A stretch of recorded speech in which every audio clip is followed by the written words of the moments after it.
Diberikan pola 1, 3, 6, 10, 15, 21, dan X. Berapakah nilai X? Ini kita copy dulu ya teman-teman, biar bisa lebih fokus ke polanya. Nah, gini. Kalau dilihat-lihat ini polanya dari suku ke suku ya teman-teman. Coba kita lihat dari suku pertama ke suku kedua. Dia bertambah 2. Dari suku kedua ke suku ketiga, dia bertambah 3. Berikutnya bertambah 4. Lalu bertambah 5. Lalu bertambah 6. Maka ke suku berikutnya, ke suku X ini akan bertambah, kita lihat polanya, bertambah 2, 3, 4, 5, 6. Of course, berikutnya akan bertambah, bener banget, bertambah 7. Kalau gitu, berapa dong nilai X-nya? Tentu 21 ditambah dengan 7. Maka X-nya adalah 28. Jawabannya C. Oke. Diberikan pola lagi nih. X 4, 9, 16, 27. Ah, ini kita copy lagi aja ya biar bisa terlihat lebih jelas cuma polanya. Oke, ini barisannya. Ini polanya dari suku lompat satu baru ke suku berikutnya. Coba kita fokus dulu ke suku kedua. Mulai dari suku kedua. Suku kedua ke suku keempat, nih ya, dari suku kedua ke suku keempat dia dikali dengan 4. Lalu dari suku keempat ke suku ke-6 dia dikali dengan 4 lagi nih. Apakah suku ke-6 ke suku ke-8 dia dikali 4 lagi? Oh iya, ternyata kebetulan benar dikali 4. Kalau gitu, untuk mencari X dan Y ini, coba kita lihat dulu. Dari suku yang 9 ini, suku ketiga ini. Dari suku ketiga ke suku kelima, dia ternyata dikali 3. Oke, kita asumsikan ini perkalian 3 ya. Coba kalau dari 27 ke Y, dia kalau dikali 3, maka sementara kita punya Y-nya berapa sih? 27 dikali 3. Hasilnya Y-nya 81. Nah, kalau Y-nya 81, kalau dikali 3 untuk pola berikutnya, apakah 243 ini 81 dikali 3? Oh, kebetulan di sini benar ya, dikali 3. Berarti benar nih, Y-nya 81. Coba kita lihat, X-nya harusnya berapa sih? X ini kalau dia dikali 3, hasilnya haruslah 9. Maka X-nya adalah tentu 3. Yang ditanya, berapakah nilai X dan Y secara berturut-turut? Ini harus hati-hati ya teman-teman, ada kata berturut-turut. Berarti yang disebutkan X-nya dulu baru Y-nya. X kemudian Y, maka nilainya adalah 3 dan 81. Ya, yang A.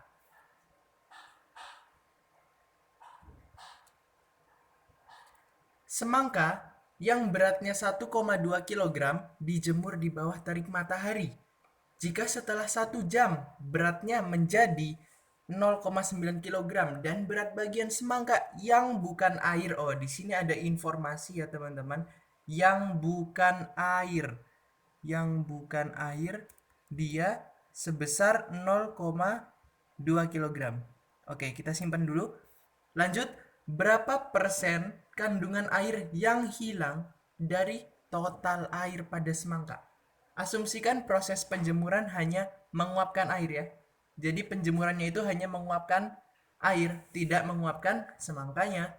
Di sini kita perlu tuliskan dulu ya. Untuk mula-mula, mula-mula ini kondisi semangka sebelum dia dijemur. Kita harus highlight dulu ini yang bukan air sebesar 0,2 kg, berarti setelah dijemur 0,2 kg ini tidak akan menguap, tidak akan berkurang.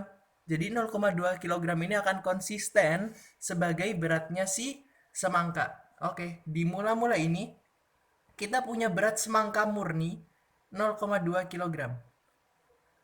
Kemudian berapa dong berat airnya sebelum dijemur itu? Kalau berat totalnya 1,2 kg, lalu berat semangkanya 0,2 kg, berarti berat airnya adalah, iya bener banget, 1 kg. Lalu dijemur nih, dijemur. Dijemur menghasilkan akhir ya. Setelah dijemur ini, kondisi setelah dijemur, akhir. Setelah dijemur 1 jam, beratnya menjadi 0,9 kg. 0,9 kg ini berat keseluruhan ya teman-teman. Sedangkan berat semangka yang konsisten ini tidak mungkin menguap adalah 0,2 kg. Sorry, ini semangka ya. Ini semangka. 0,2 kg semangka, awalnya 1 kg air. Lalu di sini juga tetap semangkanya nggak menguap.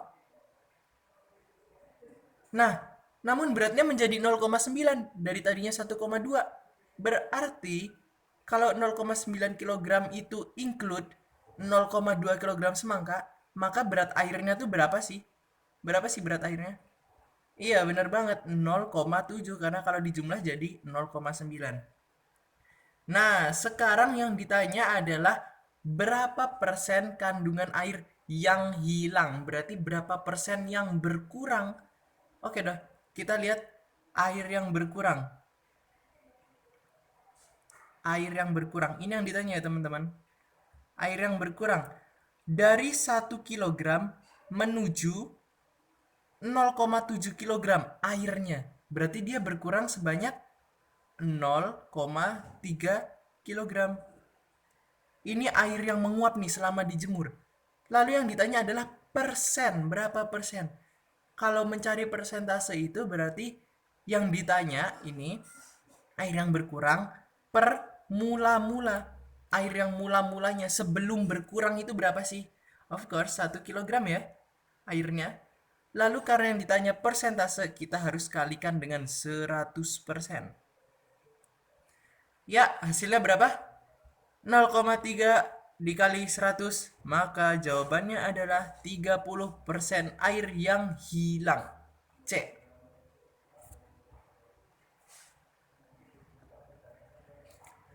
Pak kasir, seorang tukang kayu, eh, agak ngelek otakku. Pak kasir, Pak kasir seorang tukang kayu. Oh, ya, Pak kasir ini nama ya teman-teman, bukan seorang kasir. Pak kasir ini seorang tukang kayu. Dia bisa memotong satu balok kayu dalam waktu 6 menit. Oke, kita catat dulu. Dalam 6 menit, Pak kasir, dia itu bisa menghasilkan satu kayu. Memotong ya. Setiap hari, ia bekerja selama 8 jam, termasuk 60 menit istirahat. Berarti 60 menit ini 1 jam istirahat, dia tuh include ke dalam 1 jam, ke dalam 8 jamnya ya. Maka dalam 1 hari, Pak kasir ini dia bekerja selama 7 jam. 7 jam kerja. Lalu 1 jamnya adalah, iya, 1 jamnya adalah istirahat. Bentar, kita geser ke kiri dulu ya teman-teman, biar ada space yang lebih. Oke. Lanjut. Jika suatu ketika ia mendapat pesanan 500 balok kayu, berapa hari waktu minimal yang ia perlukan untuk menyelesaikan pesanan itu? Oke, di sini kita punya 6 menit untuk satu kayu, sedangkan pesanannya itu 500 kayu. Maka kita butuh berapa menit? Anyway, di sini Pak kasir ini menghasilkan satu kayu selama 6 menit itu termasuk ke dalam 7 jam kerja ya teman-teman. Jadi 1 jam istirahat ini tidak dianggap sebagai hasil memotong kayunya. Jadi dia nggak mungkin motong kayu di jam istirahat. Kalau gitu dalam 1 hari ini Pak kasir ini bekerjanya berapa menit sih? Kalau kita tahu Pak kasir ini bekerjanya 7 jam selama 1 hari, maka dia berapa menit nih teman-teman? Iya, tinggal 7 dikali 60 menit ya. Dia bisa sehari bekerja selama 420 menit. Nice. Oke, kalau kayak gitu, selama 6 menit, Pak Kasir menghasilkan satu kayu. Selama 420 menit, Pak Kasir menghasilkan berapa kayu sih? Sementara 420 menit itu dalam satu hari. Maka di sini kita bisa tahu nih teman-teman. Dalam satu hari, Pak Kasir itu bisa menghasilkan berapa kayu? Iya benar banget, tinggal 420 dibagi 60. Sorry, dibagi 6 ya. Karena 420 menit dibagi 6 menit akan menghasilkan sekian kayu. Jawabannya adalah 70 kayu dalam satu hari. Belum cukup sampai di sini, Pak Kasir ini memiliki pesanan sebanyak 500 balok kayu. Wow, diminta 500 kayu. Maka, dia butuh berapa hari sih? Kalau dalam satu hari dia bisa menyelesaikan 70 kayu, of course, 500 kita bagi dengan 70 ya untuk mendapatkan harinya ini. Maka jawabannya adalah sekitar 7, sekian hari ya teman-teman. 7, sekian hari. Kenapa? Karena dalam 7 hari, dalam 7 hari, kalau satu hari Pak Kasir memotong 70 kayu, dalam 7 hari dia memotong berapa? Iya bener banget, 490 kayu.